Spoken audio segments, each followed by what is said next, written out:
నమో భగవతే వాసుదేవాయ. ఓం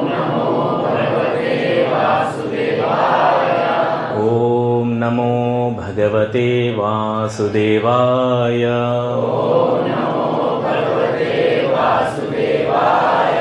నారాయణం నమస్కృత్యం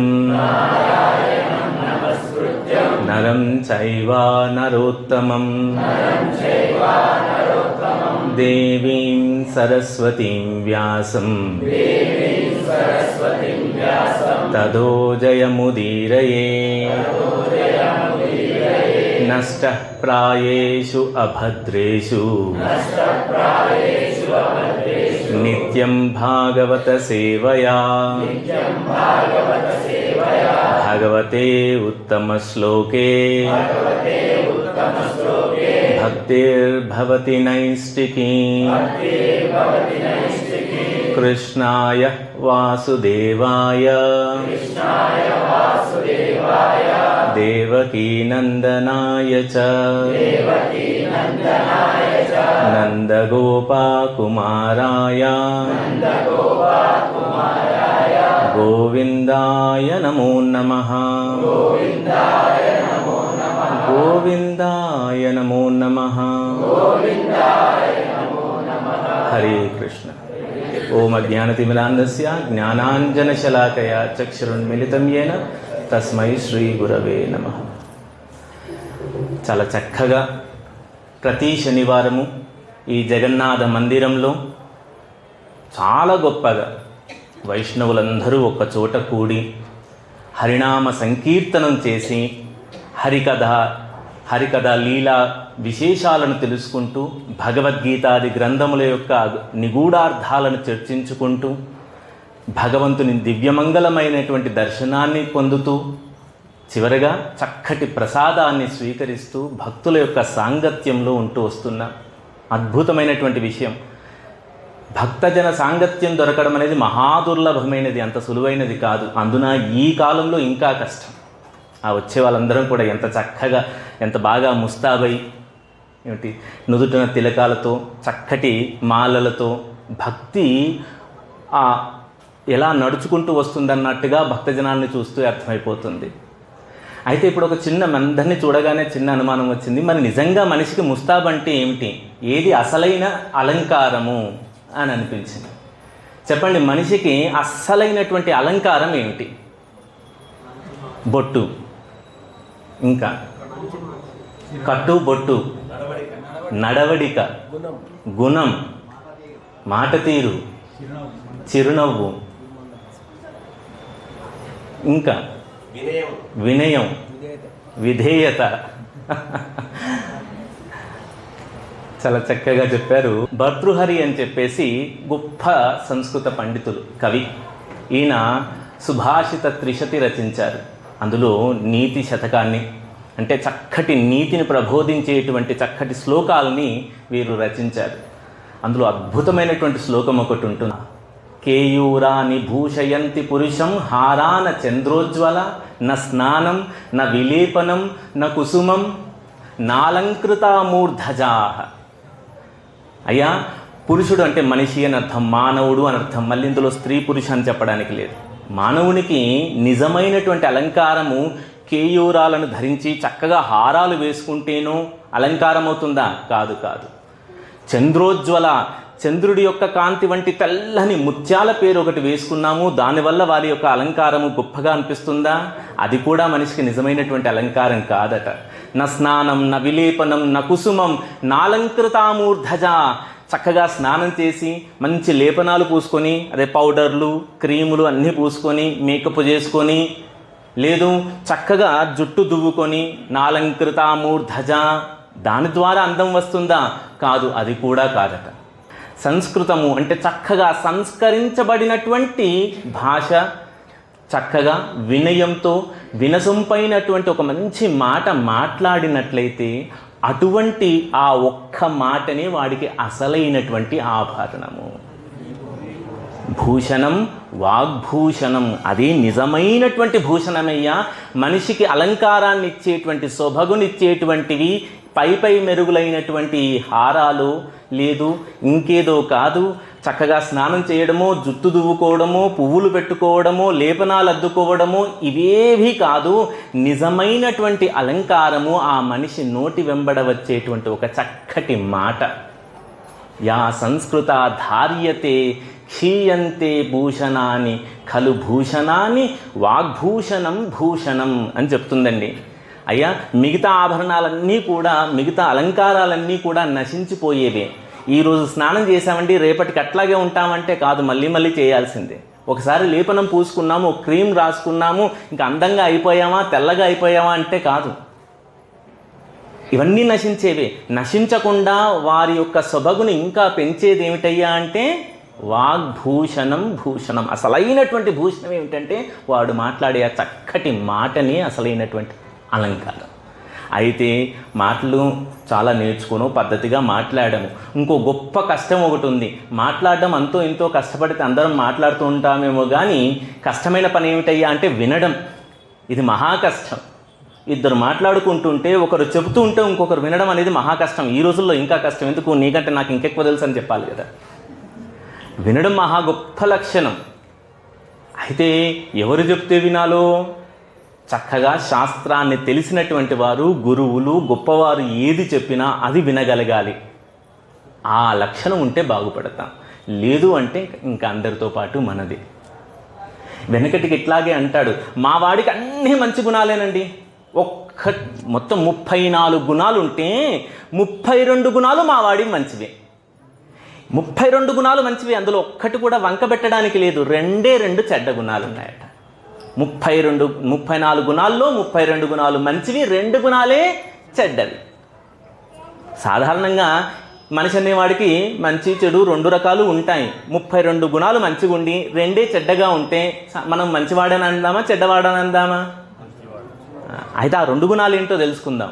ఆ 2 గుణాలు ఏమిటంటే, ఒకటి వాడికి తెలీదు, రెండవది తెలిసిన వాడు చెప్తే వినడు. ఇప్పుడు చెప్పండి, మంచివాడా చెడ్డవాడా? చూడండి, 32 మంచి గుణాలు, 2 చెడ్డవి. ఒకటి వాడికి తెలీదు, 2 తెలిసిన వాడు చెబితే వినడు. కాబట్టి తెలిసినవాడు చెప్తే వినగలగడం చాలా గొప్పది. అందున గురుముఖత తెలుసుకొని నేర్చుకొని మన ధర్మము, మన శాస్త్రము, మనమేంటో తెలుసుకోగలగడం ఇంకా అదృష్టము. వినగలగడం చాలా గొప్ప విషయం. అందున ఏది వినాలయ్యా? ఏదైతే భగవంతుడు తన ముఖత తానుగా మనకెందరికీ అందించినటువంటి గొప్ప అమృతము వంటి గీతామృతం ఉంది.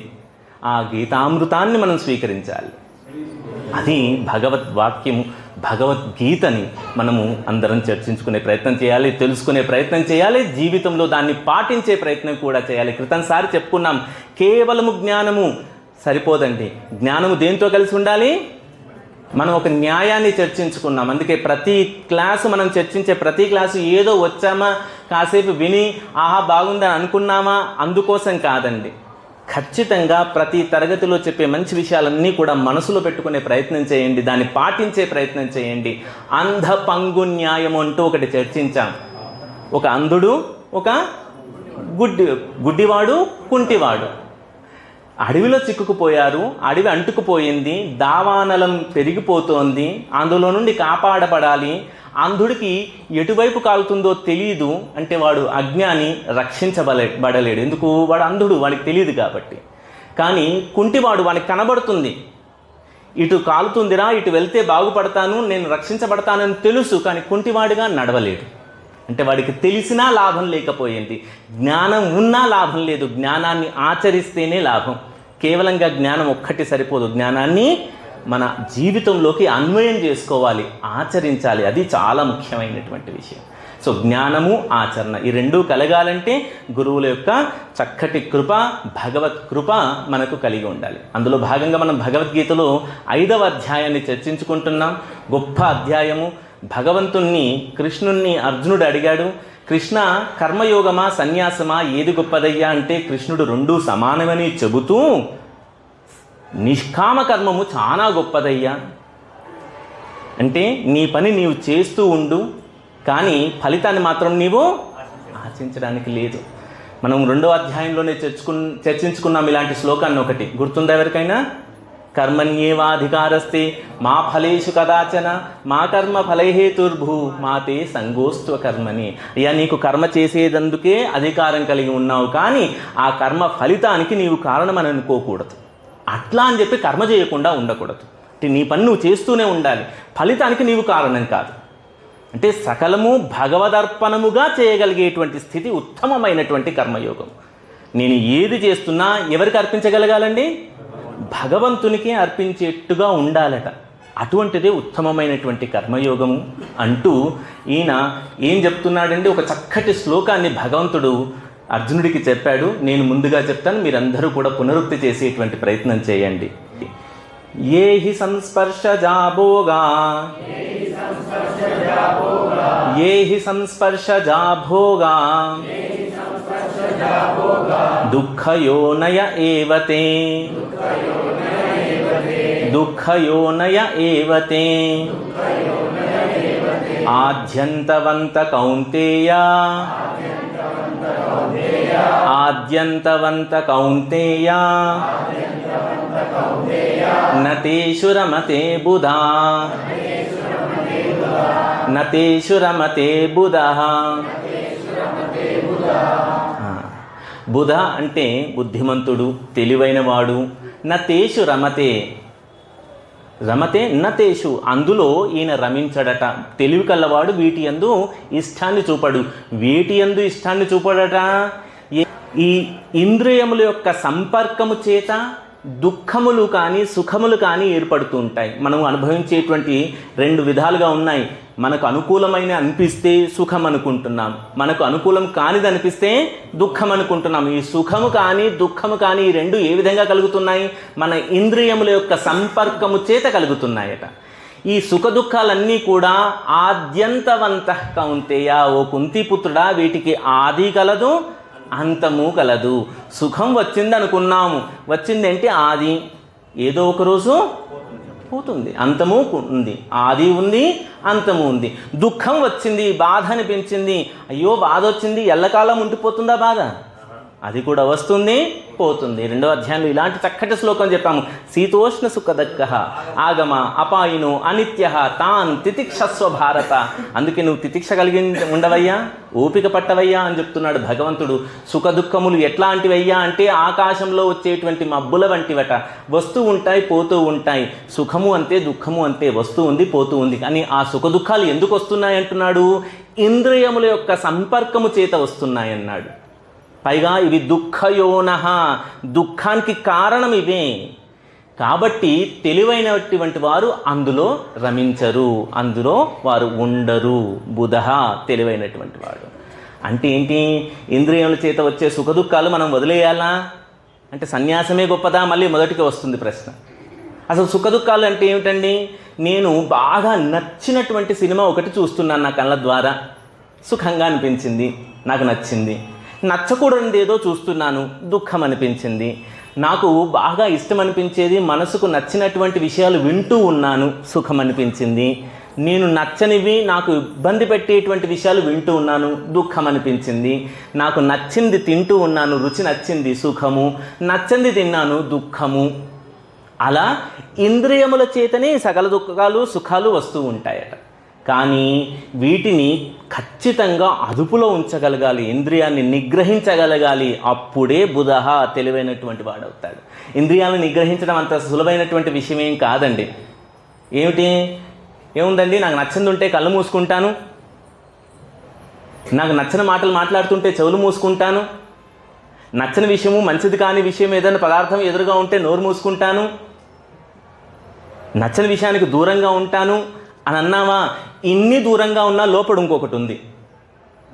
అన్నీ మూయగలమేమో బయట నుండి, లోపల ఒకటి ఉంది, దాన్ని మూయడం మహా కష్టం. ఏమిటి చెప్పండి? ఇది ఎన్ని మూసినా అది తన ఆట ఆడుతూనే ఉంటుంది. అంత సులువైనటువంటిది కాదు. ఈ ఇంద్రియములు ఎంతలా ప్రలోభ పెడతాయి అంటే చక్కటి ఉదాహరణలు క్రితం వారము భక్తి ఆశ్రయ తరగతుల్లో ప్రభుజీ గారు చెప్పారు, జననివాస్ ప్రభుజీ గారు చెప్పారు. ఎంత చక్కటి ఉదాహరణలు! ఇంద్రియముల చేత వివిధములు ఏ విధంగా నశించిపోయాయో చెప్పారు వారు. ఏమిటండి? చూపు మొట్టమొదటి చూద్దాం. ఇంద్రియాల్లో ఏంటండి? చూపు, కన్ను. కన్ను యొక్క లక్షణం ఏమిటి? చూడడం, దృశ్యం కనబడాలి. మరి ఈ చూపు వల్ల నశించిపోయేది ఏదైనా ఉందా? చూడండి, దీపం ఉంటుంది, చీకట్లో ఒక దీపం పెట్టాము. ఈ దీపం పెట్టగానే దీపం చుట్టూతా పురుగులు మూగుతాయి. దీపం పురుగులు ఉంటాయి చూడండి, దీపం పెట్టగానే వస్తుంటాయి అవి.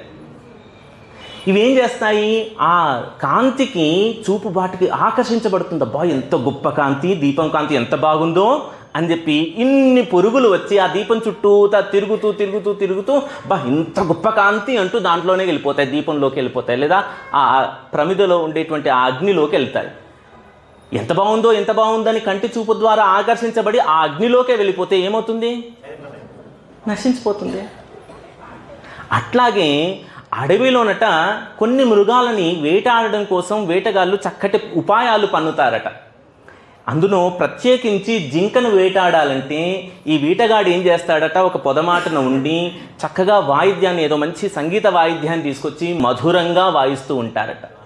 ఎంతో గొప్పగా వాయిస్తూ ఉంటే ఆ సంగీతం విని ఆ చెవులు రిక్కించుకొని అబ్బా ఎంత శ్రావ్యమైనటువంటి మధురమైనటువంటి సంగీతం ఇది అంటూ ఆకర్షించబడుతుందట చెవుల ద్వారా జింక.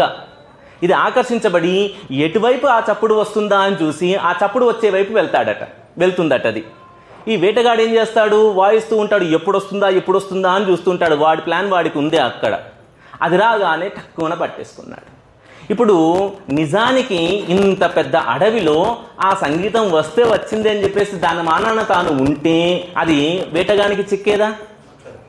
ఎందుకు వేటగానికి చిక్కింది? అది చెవుల ద్వారా సంగీతానికి మోహపడిపోయింది అది.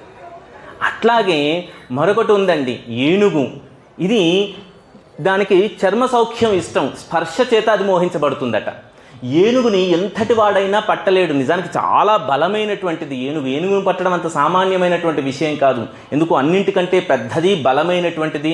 మరి దీన్ని ఎట్లా పడతాడయ్యా వేటగాడు అంటే ఏం చేస్తాడట, ఈ ఏనుగులు వచ్చేటువంటి దారిలో ఓ చక్కటి ఆడ ఏనుగు బొమ్మను పెడతాడట. పెట్టి దాని ముందే ఒక గుంత దొవ్వి ఆ గుంత పైకి కనబడకుండా అన్ని ఆకులు పెడతాడు. ఇదేం చేస్తుంది? ఆహా అక్కడ ఆడ ఏనుగు ఉంది అనేటువంటి మోహపడి అది చూసి వచ్చినటువంటి ఏనుగు ఆ గుంతలో పడిపోయింది. అంత పెద్ద ఏనుగుని వాడేం పెద్ద ఆయుధాలతోనో, తుపాకులతోనో, కత్తులతోనో, శూలాలతోనో, బల్లాలతో బంధించాడా? దాని యొక్క బలహీనత తెలుసుకున్నాడు. దానికి చర్మసుఖం చాలా ఇష్టం, దాని ద్వారా మోహించబడింది. నాలుక ఇంద్రియాల్లో నెక్స్ట్ చాలా పదునైంది. అన్ని ఇంద్రియాలకు కూడా ఒక పనే, కానీ నాలుకకు మాత్రం రెండు పనులు. ఒక పని ఏంటండి? మాట్లాడడం. రెండో పని తినడం. ఈ రెండూ ఉన్నాయి. మిగతా అన్నింటికి ఒక్కొక్క పని ఉంది పాపం. అయితే జంతువులు ఎట్లాగో మాట్లాడలేవు కాబట్టి తినడం గురించే చూద్దాం. పెద్ద సముద్రము, అనేకమైనటువంటి జీవరాశి. నిజానికి జీవశాస్త్రవేత్తలు చెప్తారు, భూమి మీద ఎంత జీవరాశి ఉందో అంతకు చాలా రెట్లు ఎక్కువ సముద్రంలో జీవరాశులు ఉంటాయట. భూమి మీద ఉండే జీవరాశుల కంటే ఎక్కువ ఉంటాయట. ఇంత జీవరాశులు ఉన్నాయి. అందులో చేపపిల్ల. ఇది ఇంత పెద్ద సముద్రంలో తినడానికి అఖండమైనటువంటి అనేకమైనటువంటి పదార్థాలు దానికి సముద్రంలో ఉన్నాయి. చేపపిల్ల బయటకు వచ్చి నాకు ఈరోజు ఏం తినాలని చెప్పి వెతుకుతుందా ఏమిటి? దాని తిండి అందులోనే ఉంటుంది, దాని ఆహారము సముద్రంలోనే ఉంది. అయితే ఒకడు ఏం చేశాడు, జాలరి చక్కగా ఎర్ర పట్టుకొచ్చేసి గాలెం వేశాడు. ఓ చిన్న ముళ్ళు లాంటి ఒకటి, కొక్కెం లాంటిది ఒకటి ఉంటుంది, దానికి చిన్న ఎర్ర ఈ ఎర్రనేసి ఆ నీళ్ళలో పెడితే ఈ చేపపిల్ల ఇంత పెద్ద సముద్రంలో ఇంత ఆహారం ఉండగా ఆ చిన్న ఎర్రను చూసి మోహపడుతుంది. బా ఆ తింటే ఎంత బాగుందో అనుకుంటుంది. వెళ్ళి ఆ తినడానికి నోరు తెరిచి దాన్ని ఒక్కసారి కరిచిందా, నోట కరిచిందా, ఏమవుతుంది? ఆ కుక్కానికి బంధించబడిపోయింది, వేటగానికి చిక్కింది. అరే ఇంత సముద్రము, ఆ ఒక్క ఎర్ర నాకు దొరకకపోతే ఏమిటి? అది అక్కర్లేదు, నేను తినే తిండి నాకు ఎట్లాగో భగవంతుడు సమిష్టిగా సమృద్ధిగా ఇచ్చేశాడు, అది తినుకుంటూ హాయిగా బ్రతుకుతానంటే బ్రతికిపోదునుగా. కానీ దానికి మాత్రం చాపల్యం, నేను తినాలి అని అనుకుందట. అందుకే అది నశించిపోయింది. వాసన ఇది గొప్పదే. ఎంత గొప్పది! ముక్కు యొక్క ప్రభావం ఎంత గొప్పది, వాసన ప్రభావం ఎంత గొప్పది అని తెలుసుకోవాలంటే ఏకాదశి రోజు, ఉపవాసం చేస్తున్న రోజు పక్కింటి వాడు మీకు నచ్చిన వంట వండుతున్నప్పుడు తెలుస్తుంది దాన్ని నిగ్రహించడం ఎంత కష్టం అనేది. ఎంత కష్టం! అయితే ఈ వాసన చేత నశించేటువంటివి ఏవైనా ఉన్నాయా? ఉందటండి. భ్రమరము, తుమ్మెద. ఇది ఏ పువ్వుల మీదైతే మకరందం యొక్క చక్కటి సువాసన వస్తుందో, ఆ పుప్పటి పరాగరేణువుల యొక్క సువాసన వస్తుందో వాటి వైపు ఆకర్షించబడతాయట.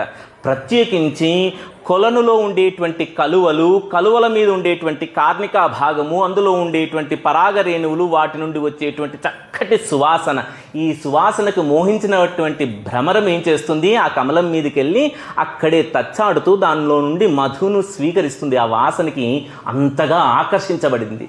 ఈ మధు తాగుతూ తాగుతూ తాగుతూ అక్కడే ఉండిపోతుందండి. దాన్ని మైమరిచిపోతుంది. ఆహా, ఎంత చక్కటి సువాసనో.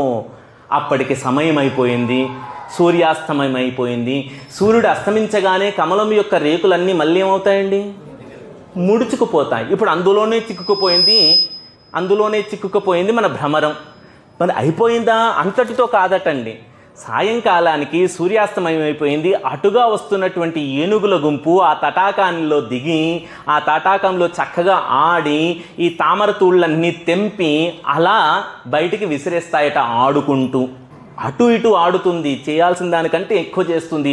ఈ తామరతూళ్ళన్నీ తెంపిందా, బయటకు విసిరేసిన తర్వాత చక్కగా స్నానం చేసినటువంటి ఏనుగుల గుంపు మళ్ళీ తటాకాన్ని పైకొచ్చేసి ఎక్కడైతే ఈ తామర పువ్వులో ఉండేటువంటి తామరతూళ్ళన్నీ పడేసిందో ఆ తామరలను తొక్కుకుంటూ వెళ్తాయట. తొక్కేది ఇట్లాంటి జంతువు కాదండి, ఏనుగు ఒక్క పాదం ఆ కమలం మీద పడితే ఏమవుతుంది పరిస్థితి? అంతా నలిగిపోవాల్సిందే. అందులో ఏముందండి ఇప్పుడు దాని పరిస్థితి? ఏదో తనకు నచ్చినంత తీసుకొని, ఆహా ఈరోజు నాకు ఎంత ఆకలి ఉందో అంత ఆకలి తగ్గట్టుగా, నా కడుపు తగ్గట్టుగా నేను తిన్నాను, మధు స్వీకరించాను, వాసన బాగుంది, సంతోషం అని వెళ్ళిపోయి ఉంటే బ్రతికేది పాపం. కానీ అదేమైంది, వాసనకి మోహించబడింది, తన ఇంద్రియాన్ని నిగ్రహించుకోలేకపోయింది. ఇట్లా ఇంద్రియములను నిగ్రహింపలేకపోతే నశించిపోవడం ఈ జంతువుల. అయితే అనుకుంటామండి అవన్నీ జంతువులండి, వాటికి బుద్ధి ఉందా ఏమిటి?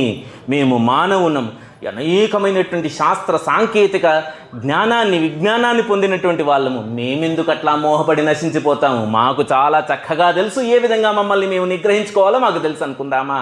మనుష్యులు కూడా నశించిపోవచ్చు ఇంద్రియాలను నిగ్రహించుకోకపోతే. అట్లా ఎవరైనా ఉన్నారా? చాలామంది, బోలెడు ఉదాహరణలు మన చరిత్రలో మనకు కనబడతాయండి. ఎటువంటి ఉదాహరణలండి? చాలా ఉదాహరణలు ఉన్నాయట. ఒకటి దశరథ మహారాజు రామాయణంలో. దశరథుడు వేటకు వెళ్ళాడు, అందరికీ తెలుసు. ఈ వేటకు వెళ్ళినప్పుడు ఆయనకి ఒక చప్పుడు వినబడింది. ఏంటి? ఒక మృగము, జింక వచ్చి ఆ సరస్సులో నీళ్లు తాగుతూ ఉంటే, లేడిపిల్ల నీళ్లు తాగుతూ ఉంటే వచ్చేటువంటి చప్పుడు, ఆ గడగడగడగడగడగడటువంటి చప్పుడు, అది వినబడింది ఈయనకి. అది నిజానికి ఎందుకు వచ్చింది? అక్కడికి ఓ పిల్లాడు శ్రవణ కుమారుడు వచ్చాడు, ఒక కుండ తీసుకొచ్చి ఆ కుండను నీళ్ళలో ముంచుతూ ఉంటే నీళ్లు కుండలోకి వెళ్తున్నప్పుడు వచ్చే చప్పుడు ఉంది చూసారు, ఆ చప్పుడు ఈయనకేమని వినబడింది? అదేదో జింక, లేడిపిల్ల, ఒక మృగము నీళ్లు తాగుతుందని అనిపించింది ఈయనకి. వెంటనే ఓ బాణం వేశాడు. ఆయన వేసిన బాణం పేరు శబ్దవేది. ఏమిటండి? చాలా గొప్ప విద్య. ఎటువంటి విద్య? నా యొక్క గమ్యము లేదా లక్ష్యము, నేను దేన్ని ఛేదించాలని నాకు కనబడాల్సిన అవసరం లేదండి. శబ్దవేది వస్తే నేను చూసి దానికి గురి చూసి బాణం కొట్టాల్సిన అవసరం లేదు. శబ్దవేది విద్య యొక్క గొప్పతనం ఏమిటంటే, ఎటువైపు నుండి శబ్దం వస్తుందో ఆ శబ్దము దేని ద్వారా ఉత్పన్నమవుతుందో దానికి వెంటనే వెళ్ళి గుచ్చుకుంటుందట. ఇది చాలా గొప్ప విద్య. చూడండి, కొన్ని విద్యలు వస్తే కష్టం, కొన్ని రాకపోతే కష్టం. పాపం ఈయనకి విద్య వచ్చినందుకు కష్టమయ్యింది. వెంటనే బాణం వేశాడా, వేసిన బాణం ఏమైంది? శ్రవణ కుమారునికి గుచ్చుకుంది. కదందరికీ తెలిసిందే. పాపం ఆయన పోతూ వాళ్ళ తల్లిదండ్రులందరూ ఇద్దరు దుఃఖించి, అయ్యయ్యో మాకు పుత్ర వియోగాన్ని కలిగించావు, బాధపడుతూ మేము పోయేట్టుగా చేశావు, నీవు కూడా నీ యొక్క కుమారులు నీకు దూరమైపోయి పుత్ర వియోగము చే బాధపడుతూ నశిస్తావు అని చెప్పి శాపాన్ని పొందాడు పాపం అండి దశరథుడు. అందుకేగా ఇంత కథ నడిచింది. రామలక్ష్మణులు దూరమయ్యారా? అయ్యో నా కొడుకు దూరమయ్యాడనే బాధతోనేగా చివరి రోజులు గడిచిపోయాయి పాపం. ఇంతటికి కారణమైనటువంటిది ఏంటి? శబ్దం చూసి మోహించబడ్డాడు, మోసపోయాడు. రుచి ద్వారా ఎవరికైనా ఇబ్బంది కలిగిందా? నాలుకను నిగ్రహించుకోకపోతే ఎవరికైనా ఇబ్బంది కలిగిందా? చరిత్రలో బాగా తినేవాడు ఎవరండి? కుంభకర్ణుడు. ఆయన 6 నెలలు నిద్రపోతాడు, అప్పుడు తినడుగా. భీముడు బాగా తింటాడు, ఆయనకు తినడం అంటే బాగా ఇష్టం. పాపం తల్లి కూడా చాలా చక్కగా సగమంతా ఈయనకు పెట్టి మిగతా సగం మిగతా పిల్లలకు పెట్టేది. ఈయనకి వీరి వైరివర్గం పాపం వారి దాయాదులే, కౌరవాలు ఉన్నారు కదా, దుర్యోధనాదులందరూ కూడా ఉపాయం పన్నారు. ఇందులో అందరికంటే బలవంతుడు భీముడు. భీముడిని ఒక్కడిని పక్కకు తప్పించామా మాదే ఇంకా వచ్చేటువంటి భవిష్యత్ అంతా అనుకున్నారట. ఏం చేశారు? చక్కగా పాయసన్నాలన్నీ తయారు చేసి భీముడిని ఒక్కనే పిలిచారు. భీముడు వాటికి వీళ్ళందరూ నా దాయాదులు, నాతో వైరం ఉన్నవాళ్ళు అని తెలిసి ఆయనకు మాత్రం రుచి బాగా నచ్చింది. అయ్యో నేను తినాలనుకున్నాడు. ఆ విషం పెట్టిన పదార్థాలను తిన్నాడు, మూర్ఛపోయాడు, తీసుకెళ్ళి కుంటలో పడేశారు. ఆ తర్వాత కథ వేరు. కానీ ఆయన అలా పడ్డానికి కారణం ఏమిటి? నాలుకను నిగ్రహించుకోలేకపోవడమే. యయాతి మహారాజు పెద్దవాడైపోయాడు, వృద్ధుడైపోయాడు. ముసలివాడయిన తర్వాత 2 భార్యలు, వయసులో ఉన్న భార్యలు వచ్చారు. ఎంత కష్టం ఆయనకి. ఆ కష్టం పెద్ద కొత్త. వాసన, చూపు. ఏమిటండి చూపు? శౌభరముని అనేటువంటి ఒక గొప్ప ముని చాలా సంవత్సరాలు తపస్సు చేశారు. ఎంత గొప్పగా తపస్సు చేశారో! యమునలో ఉండి, నీళ్ళలో ఉండి మరీ తపస్సు చేశారు. ఎంతో సిద్ధిని సాధించారు. ఇంత నిగ్రహంగా తపస్సును ఆచరించినటువంటి శౌభరమునికి ఆ యమున నీళ్ళల్లో 2 చేప పిల్లలు మైథునం చేస్తూ ఉండగా చూశాడట. 2 చేప పిల్లలను చూడగానే ఇన్నేళ్ల నిగ్రహం అంతా కొట్టుకుపోయింది. ఆయనకి కోరిక కలిగింది. వెంటనే వెళ్ళాడు, పెళ్ళిళ్ళు చేసుకున్నాడు. ఆయన యొక్క సిద్ధంతా పోయింది. అట్లాగే ఇంకొకటి వాసన. శంతన మహారాజు, వీరికి సత్యవతీదేవికి చక్కటి వరం ఒకటి ఉంది. మంచి దివ్యమైనటువంటి సుగంధాన్ని తన శరీరం నుండి వచ్చేట్టుగా వరమిచ్చారండి పరాశరుడు. ఈ ఆవిడ అంతకుముందు మత్స్యగంధి, ఇప్పుడు సత్యవతి. సత్యవతిని చూసి వెంటనే మోహించలేదండి. ఆవిడ నుండి వచ్చేటువంటి ఆ దివ్యమైన గంధము చేత మోహింపబడ్డాడు శంతనుడు. అలా అవ్వడం చేత మొత్తం మహాభారతం అంతా వచ్చింది. లేకపోతే ఒకవేళ సత్యవతే ఈయన జీవితంలోకి రాలేదు అని అనుకుందామండి, నిజానికి భీష్ముడే రాజయ్యేవాడు. భీష్ముడు వంటి ధర్మాత్ముడు రాజయ్యిన తర్వాత ఆ రాజ్యం చాలా చక్కగా సుభిక్షంగా ఉండేదేమో.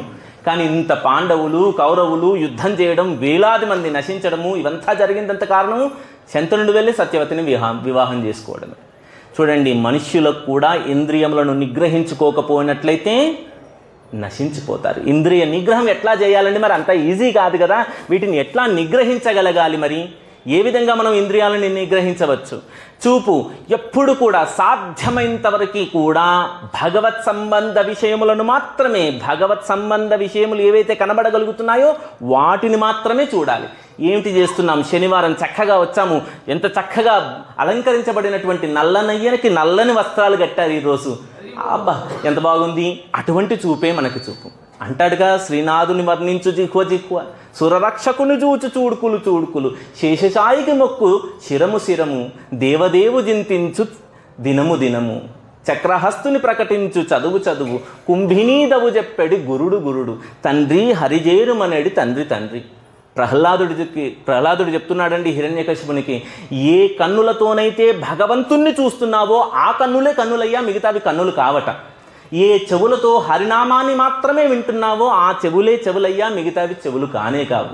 ఏ నాలుకతో నోరారా హరి కృష్ణ గోవింద నారాయణ వాసుదేవ అంటూ భగవంతుడి యొక్క నామాన్ని స్మరిస్తూ కీర్తిస్తున్నావో అటువంటి నోరే నాలుకే నాలుక, మిగతాది తాటిమట్టి అంటూ చెప్తున్నాడు. సమస్తము భగవత్ సంబంధించినటువంటివే ఉండాలట, మిగతావి వదిలేయాలి. ఇక్కడ వచ్చేస్తుంది మళ్ళీ బాధ. వదిలేయడాన్ని వైరాగ్యము అంటాము. దీనికి సంబంధించి కూడా చక్కగా చెప్పారు ప్రభుజీ గారు. ఎందుకు వైరాగ్యము? భయము చేత భయములన్నిటికి కూడా తొలగాలంటే వైరాగ్యమే గొప్పదని శంకరుల యొక్క చక్కటి శ్లోకాన్ని ఉదహరిస్తూ చెప్పారు. మరి ఈ వైరాగ్యం ఎటువంటి వైరాగ్యాన్ని కలిగి ఉండాలనేటువంటి ఒక్క విషయాన్ని తెలుసుకొని మనం ముగించే ప్రయత్నం చేద్దాం. ఎటువంటి వైరాగ్యం ముఖ్యమైనదయ్యా? వైరాగ్యం అంటే వదిలివేయడము. దేని వదిలేస్తున్నాము? సమస్తమంతా మాయా, ఇదంతా వట్టి మట్టే, పాంచభౌతికమైందే, ఇవేవి అక్కర్లేదు అన్నీ వదిలేసి చక్కగా దూర ప్రాంతానికి వెళ్ళి, నిర్మానుష్యంగా ప్రశాంతంగా ఉండే ప్రాంతానికి వెళ్ళి ధ్యానము, తపస్సు, జపము ఇట్లాంటి అన్నీ చేస్తూ ఉంటాను.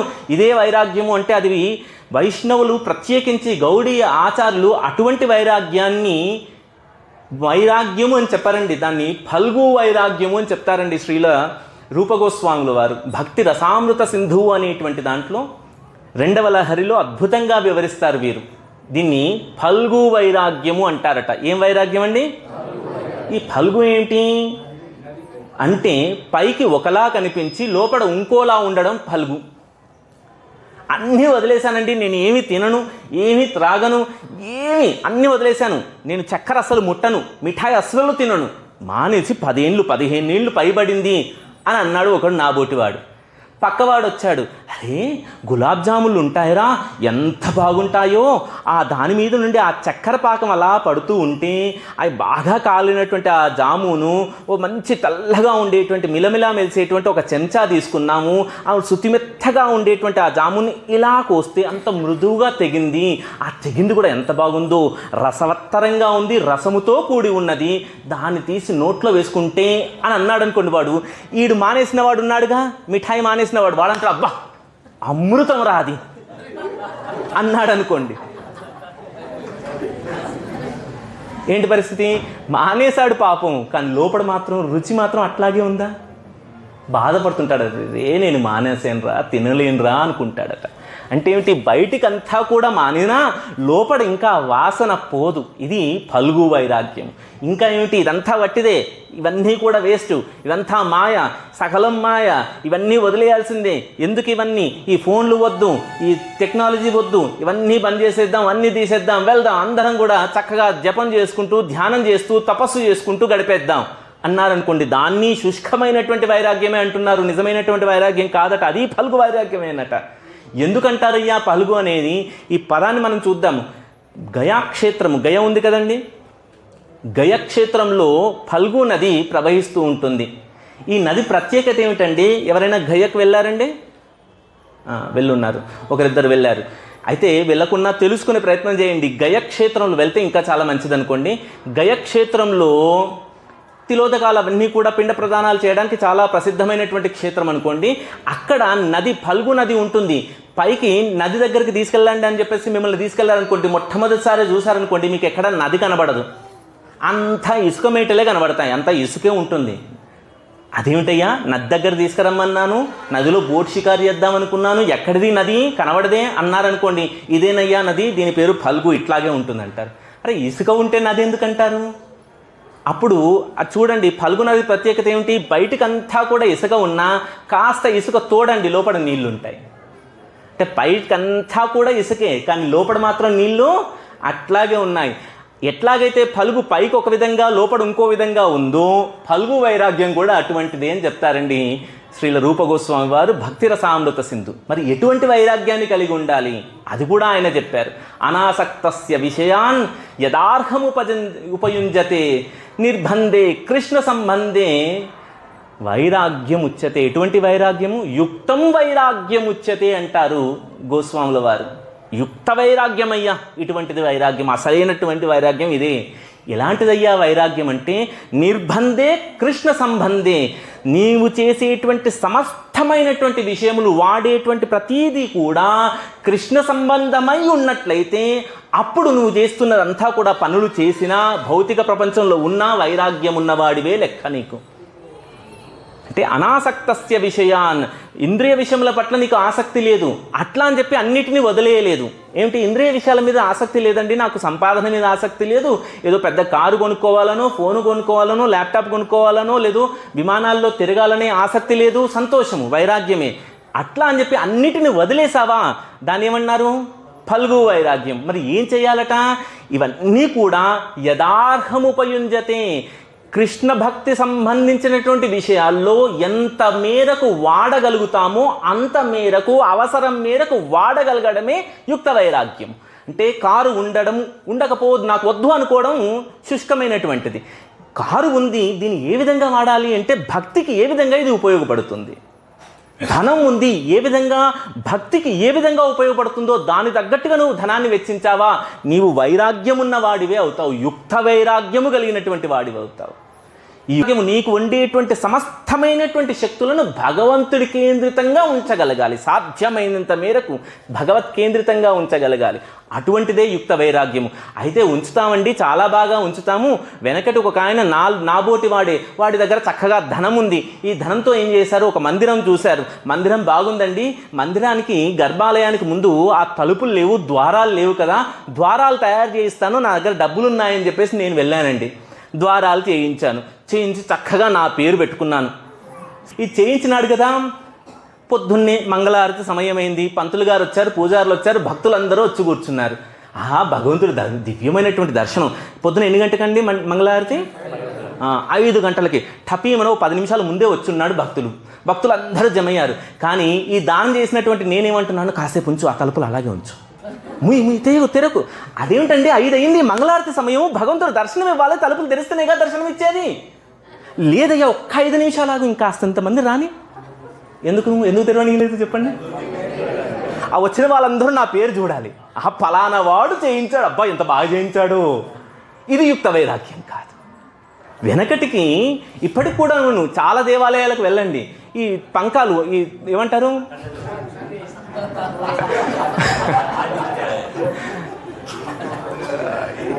ఫ్యాన్లు చేయించారండి. చేసి రెక్కకు పేరు రాయించుకున్నాడు నా బోటివాడు. రెక్కకి, ఇక్కడ కాదండి ప్లీజ్. ఇచ్చిన వారు చాలా మంచివారు, యుక్త వైరాగ్యంతోనే ఇచ్చారు. ఈ రెక్కకు పేరు రాయించారు. మండు టెండలు ఉన్నాయి, గుళ్ళోకి లోపలికి వస్తున్నారు, పైన ఫ్యాన్లు ఫిట్ చేశారు, పంఖాలన్నీ ఉన్నాయి. ఈ ఇచ్చినటువంటి దాత ఏమంటున్నాడు, ఫ్యాన్లు వేయకు. ఎందుకు ఫ్యాన్ వేయద్దు? బాగా వేగంగా ఫ్యాన్లు తిరుగుతూ ఉంటే రెక్క మీద ఉండే పేరు కనబడుతుంది ఎవరికైనా. వేయకు అట్లాగే ఉంచు. అది కాదండి, ఫ్యాన్ పెట్టిన ఉద్దేశం ఏమిటి? అది తిరిగితే చక్కగా గాలి వస్తుంది, వచ్చిన భక్తులకు సౌకర్యంగా ఉంటుంది, వారి మనసు భగవంతుడి కేంద్రంగా ఉంటుంది, చక్కగా వాళ్ళు భక్తి చేయడానికి ఇది మనం చేసేటువంటిది ఒక చక్కటి సాధనం అవుతుంది కదా, వారికి ఉపయోగపడుతుంది, భక్తులకు ఉపయోగపడుతుందని పెట్టామే. కాదు, నా పేరు తెలియాలనుకున్నావా? యుక్త వైరాగ్యం కాదు. వెనకటికి 3 ఉన్నారు దొంగలు, బాగా సొమ్మంతా కూడా దొంగలు వ్యాపారస్తులు ఎవరో అనుకుందాం. 3 వ్యాపారస్తులు చాలా చక్కగా సొమ్మంతా కూడబెట్టుకున్నారు. 3 స్నేహితులు. ఒక 20 ఏళ్ళ తర్వాత మనం సంపాదించిందంతా ఒక దగ్గర తీసుకొచ్చి మాట్లాడుకుందామరా అనుకున్నట్ట. 20 ఏళ్ళు గడిచాయి, 3 బాగా సంపాదించారు భగవంతుడి దయచేత. 3 వాళ్ళు మూటల్లో తీసుకొచ్చుకున్నారండి సొమ్మంతా, కాసులన్నీ కూడా మూటల్లో నింపుకొని వచ్చారు. ఒక దగ్గర సమావేశం అయ్యారు. ఏరా బాగానే ఉంది, 3 బాగా సంపాదించుకున్నాం, కుశల ప్రశ్నలు చేస్తున్నారు. నువ్వెట్లా సంపాదించావు, నేను ఎట్లా సంపాదించాను, నువ్వెంత, నేనెంత, అంత ఇంత అన్నీ అయిపోయి బాగానే ఉందిరా. ఇదంతా సంపాదించడానికి కారణం భగవద్ దయ కదా, భగవంతుని కృపచేతనే మనం సంపాదించుకున్నామని ఆ 3 ఒకడు అన్నాడు. మిగతా 2 అవునవును బాగా చెప్పావు, నిజమే, భగవంతుడు దయలేకపోతే ఇంత నేను ఎట్లా సంపాదించేది, అట్లాగైతే ఓ పని చేద్దాంరా, ఈ సంపాదనలో కొంతైనా భగవంతుడి సేవ కోసం వినియోగిద్దాంరా అన్నట్ట. 3 తల ఊపారు. అవునవును తప్పకుండా ఇద్దాం అన్నట్ట. మరి ఏంట్రా మరి మొదలుపెట్టేవేంటి అన్నారు. మొదలుపెట్టండి. అట్లాగే కూర్చున్నారే. అంటే వీడు బాగా ఆలోచించి మొదటివాడు ఏం చేశాడు, ఓ శుద్ధ ముక్క తీసుకొచ్చేసి ఆ నీళ్ళ మీద చక్కగా గుండ్రంగా ఒక వృత్తాన్ని గీశాడు, సర్కిల్, వీలైనంత వృత్తాన్ని గీసి, ఒక పని చేస్తాను, ఇంత సొమ్ము ఉంది కదా, మరి దీన్ని ఎట్లా భగవంతుడికి ఎంత ఇవ్వాలి అనేది లెక్కట్లా, ఓ పని చేస్తాను, ఈ కాసులన్నీ కూడా గాల్లోకి విసిరేస్తాను నేను. ఏమిటి, ఈ గాల్లోకి విసిరేస్తే ఎన్ని కాసులు ఈ సర్కిల్ లోపల పడ్డాయో, వృత్తంలో లోపల పడ్డాయో అవి భగవత్ సేవకు వినియోగిస్తాను. బయటపడ్డాయి ఉంటాయి కదా, ఆ చిల్లర ఏదో బాగా చెప్పాడు, అదంతా నేను తీసుకుంటానన్నా. వీడు విసిరేశాడు. చిన్న సర్కిల్గా పడేంత పడ్డాయి, మిగతాయి బయటపడ్డాయి ఎంత వీడు తీసుకున్నాడు. చూసావా, నేను మాట అంటే మాట మీద ఉంటాను, సర్కిల్లో పడబడ్డాయి, వృత్తంలో పడ్డాయి, అన్నీ కూడా భగవత్ సేవకే అని చెప్పి అవన్నీ తీసి భగవంతుడు హుండీలో వేశాడు, లేదా దాన ధర్మ కార్యక్రమాలు ఏదైనా ఉన్నాయో వాటి కోసం ఇచ్చేశాడు. రెండో వాడు అనుకున్నట్టు, అప్పు ఇదేదో బాగోలేదు, ఇట్టా కాదు, నేను వీడిలా చేయను అని చెప్పి, లేదురా అదే సర్కిల్, నేను అదే సూత్రాన్ని పాటిస్తాను, నేను కాసులు పైకి విసిరేస్తాను.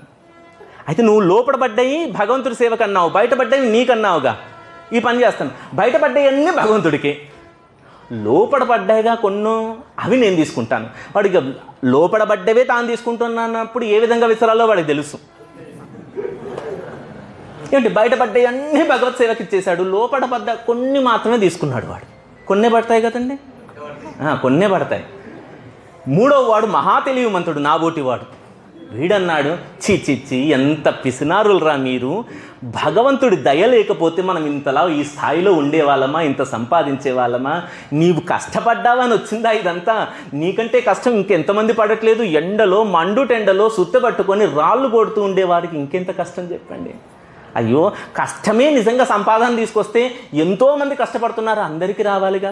కష్టమే నిజంగా గీటురాయి అయితే గాడిద ఎక్కువ కష్టపడుతుంది కదా గుర్రానికంటే. పాపం గాడిద స్థాయి గాడిదే, గుర్రం స్థాయి గుర్రందే. మీరందరూ కూడా ఏమంటారు, పలుగు వైరాగ్యం చూపిస్తున్నారా మహామూర్ఖులు. నేను అట్లా కాదు, ఈ వృత్తం గిత్తం వద్దు, నాదుందంతా కూడా పైకి విసిరేస్తాను. ఏమిటి, భగవంతుడికి ఎంత నచ్చితే అంత తీసుకుంటాడు. ఆయన నచ్చకుండా వదిలేసింది నేను తీసుకుంటాను. వీడు బైక్ విసిరాడు, భగవంతుడు నచ్చినంత తీసుకుంటాడు కదా. విసినవన్నీ చూసావురా, నా యొక్క భక్తికి మెచ్చి భగవంతుడు నా పైసా నాకే ఇచ్చేశాడు అని చెప్పాడు, తీసుకున్నాడు. కాబట్టి మనకు ఉండేటువంటి ధనమో, శక్తియో, యుక్తియో, చతురతనో, మరొకటో, సాధనమో, సాంకేతికనో, జ్ఞానమో, ఒక్కొక్కరికి ఒక్కొక్క నైపుణ్యం. ఒకరు మాట్లాడగలుగుతారు, ఒకరు చెప్పగలుగుతారు, ఒకరు వినగలుగుతారు, ఒకరు పాడగలుగుతారు, ఒకరు ఒక్కొక్క విధంగా వారి యొక్క శక్తులను ఉపయోగించగలుగుతారు. వాటిని యుక్త వైరాగ్యము చేత భగవంతుడికి సమర్పిస్తున్నాను అనకూడదు. ఎందుకు? నేను భగవంతుడికి ఇచ్చాను, భగవద్భక్తులకు ఇచ్చాను, భగవద్భక్తి చేయడం కోసం ఎవరైతే ఉపయుక్తంగా ఉన్నారో వారికి ఇచ్చాను. నేను ఇచ్చాను అంటే కర్తృత్వం నీదైపోయింది. నేను ఇచ్చానంటే నువ్వు కర్తవయ్యావు. నువ్వెట్లా కర్తవి? కర్త ఎవరండి? మనం చెప్పుకున్నాం కదా, ప్రకృతి క్రియమానాన్ని గుణై కర్మాని సర్వశః అహంకార విమూఢాత్మ కర్తాహమితి మన్యతే. అహంకారము చేత విమూఢుడైనటువంటి వాడు మాత్రమే నేనే కర్తనని చెప్పుకుంటాడు. నిజంగా కర్త ఎవరండి? కర్త భోక్త జనార్దన. జనార్దనుడు జగన్నాథుడే కర్త, జగన్నాథుడే భోక్త అనేటువంటి స్పృహ కలిగి ఉండి చక్కగా మన ఉద్యోగాలు, వ్యాపారాలు, మన వృత్తులు అన్నీ చేస్తూ చక్కగా సుభిక్షంగా ఉంటూ అన్నీ సంపాదిస్తూ భక్తికి, ధర్మకార్యమునకు వెచ్చించగలిగినట్లయితే యుక్త వైరాగ్యాన్ని పొందిన వాళ్ళమవుతాం. లేనట్లయితే పై చెప్పేటువంటి మాటలు ఉంటాయిగా, ఫల్గు వైరాగ్యం, అట్లాగే ఉంటాం. సర్వం శ్రీకృష్ణ పాదారవిందార్పణమస్తు. స్వస్తి. హరే కృష్ణ.